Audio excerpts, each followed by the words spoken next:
হাজি সাহেব, কুরবানি তো আর বেশি দিন দেরি নেই। আমার তো অনেক শখ ছিল আপনার সঙ্গে ভাগিয়েই কুরবানি করব, কারণ আপনার মতো একটা ভালো ভাগিদার আমাকে এলাকায় আর নেই। এখন এই বিষয়ে আপনি কি বলতে চাচ্ছেন?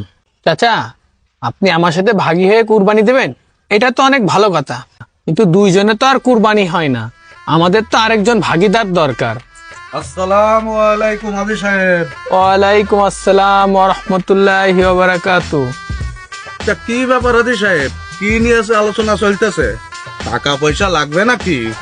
না, টাকা পয়সা লাগবে না, ওই আমরা ভাগিতে কুরবানি দিব তো, আমরা দুইজন আছি, আমাদের আরেকজন শর্ট, সেই বিষয় নিয়ে আলোচনা করতেছি।